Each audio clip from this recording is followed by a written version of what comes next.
Sir NBFCs को लेकर आपकी राय क्या है? वाकई अगर मैं कहूँ कि CY16 का अब तक का पूरा दौर जो था वो किसी स्पेस को बिलोंग करता है तो यही है कि इस बीच आई थिंक मैं आपके पास आऊँगा सर यहाँ पर।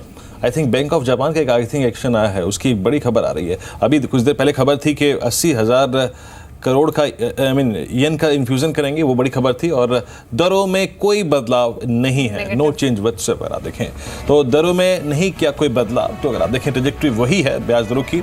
और इस बीच मैं आई थिंक देखिए बीते 1 घंटे में निक्केई जो था वो लोअर लेवल से काफ़ी रिकवर हुआ था और दरों में कोई बदलाव नहीं है। प्लीज़ अगर आप एक बार निक्केई के स्टैटिस्टिक्स दिखा सकें आपकी स्क्रीन पर, आप देखें तो यहाँ पर करीब 38 अंकों पर 1/4% ऊपर 16,530 के स्तर पे, तो सुबह से रिकवरी कायम थी। और इस बीच अगर आप देखें वो स्टॉक्स अभी दीपाली जिक्र भी कर रही थी जिनका सीधे अगर आप देखें येन से सरोकार है, आपकी स्क्रीन पर आप देखें 5483 पर निफ्टी, ये मारुति अगर आप देखें ऑलमोस्ट 31 रुपये नीचे, अगर आप देखें करीब 0.5% की गिरावट के साथ कारोबार कर रहा है। तो दरों में कोई बदलाव नहीं।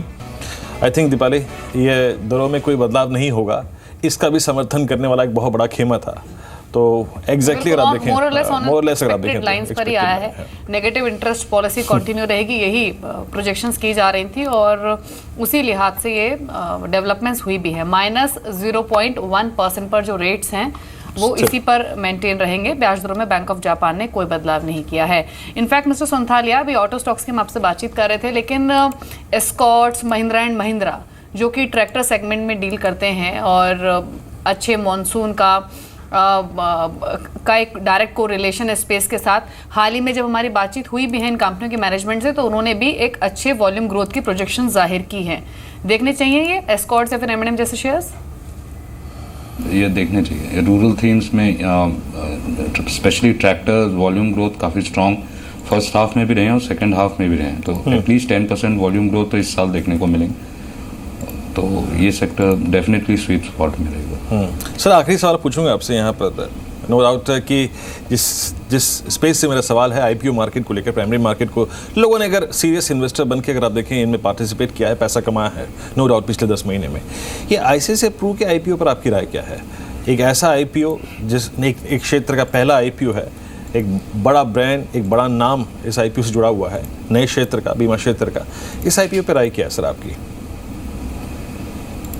मेरा कोई व्यू अभी इस पर फर्म्ड अप नहीं है, बट ये ज़रूर बताऊंगा कि इंश्योरेंस सेक्टर बहुत स्ट्रॉन्ग टेलविंड आने वाले दिनों में दिखेगा, बट वैल्यूएशंस को पर्सपेक्टिव में रखना चाहिए और based on how the valuation stack up, 3 या 4 बड़े प्लेयर हैं, मैक्स है, प्रू है, वहाँ पर एक कॉल लेना चाहिए, बट वैल्यूएशंस डेफिनेटली एक बहुत बड़ा इंपॉर्टेंट पर्सपेक्टिव है। जी चलिए, शुक्रिया मिस्टर सुंथालिया, समय दिया आपने जी बिजनेस को और बातचीत की, शुक्रिया। ICICI बैंक का शेयर 271 पर ट्रेड कर रहा है। ICICI प्रूडेंशियल के IPO का आज आखिरी दिन है, लेकिन अब तक जिन जानकारों से हमारी बातचीत हुई इस IPO को लेकर उनका क्या मानना है, एक बार फिर से सुन लेते हैं।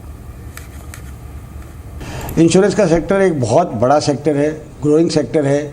अभी भी अंडर पेनिट्रेशन बहुत ज़्यादा है इंडिया के अंदर, बहुत सारे करोड़ों लोगों की इंश्योरेंस नहीं है और प्राइवेट सेक्टर ने दिखाया है कि थोड़ा सा मार्केटिंग पे फोकस करके, प्रोडक्ट डेवलपमेंट के ऊपर फोकस करके वो second level, third level towns, rural towns में भी जा सकती हैं और अर्बन एरियाज़ में तो इम्पैक्ट ला ही रही हैं। तो इंश्योरेंस सेक्टर का, क्योंकि मार्केट इस समय सैचुरेटेड बिल्कुल नहीं है, बहुत अंडर पेनिट्रेटेड है और कंपनी जो आ रही हैं बाज़ार में, अभी आ रही हैं जो आएंगी, ये सब कंपनीज़ का ट्रैक रिकॉर्ड रहेगा। ये कोई 5 साल से 10 साल से 15 साल से बिजनेस में है, इनका नेशनल डिस्ट्रीब्यूशन नेटवर्क है, इनके पीछे जो स्पॉन्सर्स हैं वो स्ट्रॉन्ग स्पॉन्सर्स हैं, इनका रेगुलेटर स्ट्रॉन्ग रेगुलेटर है। तो और ये इंश्योरेंस कंपनीज़ के ऊपर तो 2 रेगुलेशन लागू हो जाते हैं, IRDAI का भी रेगुलेशन है और SEBI का भी रेगुलेशन है। तो इस सेक्टर के अंदर इन्वेस्टर्स को एक्सपेक्टेशंस काफ़ी अच्छी रहेंगी। That's probably the first IPO from an insurance company, and there is going to be a certain novelty attached to it, certain demand going to be there. But our view is that the issue is will get subscribed, and we have assigned a subscribe rating to the issue from a longer term investment horizon. So don't look at the current upside. immediately listing में, but you have to take care of the kind of growth that you are envisaging and उसका मुताबिक क्या kind of a growth return मिलेगा आपको, ऐसा देखना चाहिए। जी, आपने अगर आप देखें ये दो विशेषज्ञों की राय सुनी इस आईपीओ को लेकर, और बाकी हाउसेस क्या व्यू रखते हैं इस आईपीओ को लेकर, आपको पैसा लगाना चाहिए नहीं लगाना चाहिए, आइए सुनते हैं। अंचल हमारे साथ न्यूज़ रूम से हैं। अंचल बताइए क्या आउटलुक दिया है इस आईपीओ को लेकर बाकी हाउसेस ने? शुक्रिया रविंद्र। मोरलेस सभी का मानना है एक अच्छा आईपीओ है, सब्सक्राइब डेफिनेटली किया जा सकता है। एनवीएस वेल्थ ने साफ तौर पे सब्सक्राइब की सलाह दी है, वैल्यू अनलॉक होती हुई दिखेगी, नया सेक्टर है, फर्स्ट मूवर एडवांटेज जरूर आईसीआईसीआई प्रूडेंशियल को मिलेगी और लिस्टिंग गेन्स भी डेफिनेटली आते हुए दिखेंगे।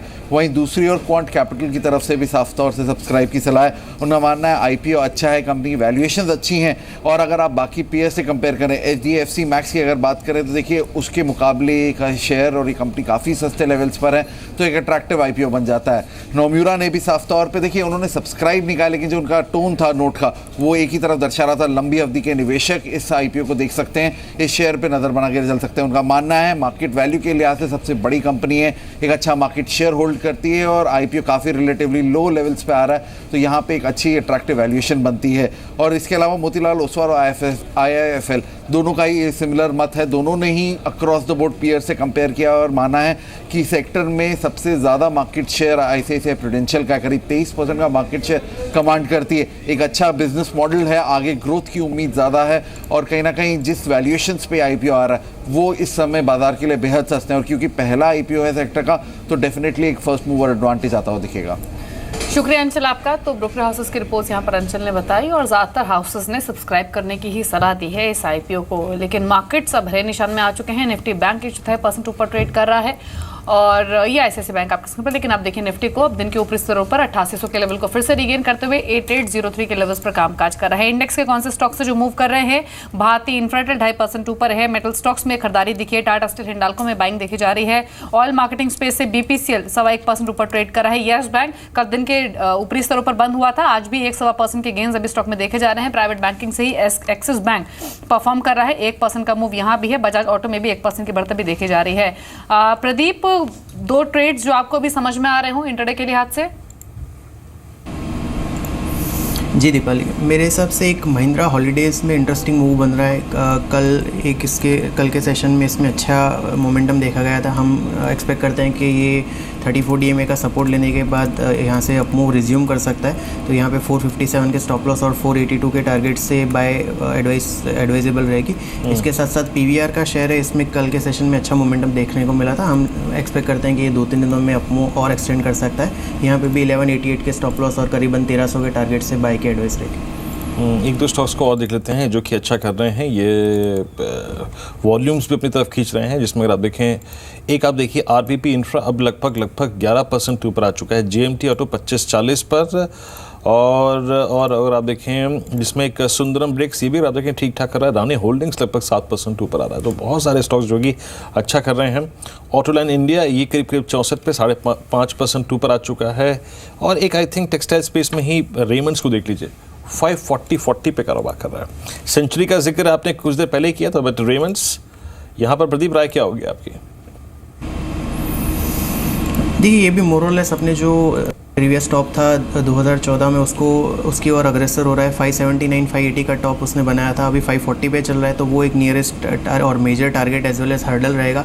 580 को ये डिसाइसिवली क्रॉस कर लेता है तो फिर एक में major next leg of up move की जगह खुलेगी। इस केस में ये करीबन 650-700 तक भी जा सकता है, पर फॉर द टाइमिंग एक 579 का टारगेट इमीडिएट टर्म में रहेगा।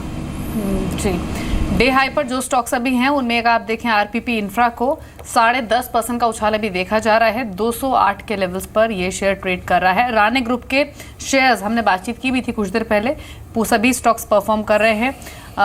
छोटे फार्मा स्पेस में विवमेड लैब्स कल भी चला था और आज भी 8.5% ऊपर ट्रेड कर रहा है। इनफैक्ट प्रदीप, ये विवमेड लैब्स पर आपके कमेंट्स क्या है, या फिर राणे ग्रुप के शेयर्स जहां पर अच्छी मजबूती दिख रही है, ऑलरेडी 7-8-10% तक का उछाल है, मुनाफा समेट ले यहाँ पर ट्रेडर्स या फिर अभी होल्ड करनी चाहिए पोजीशंस?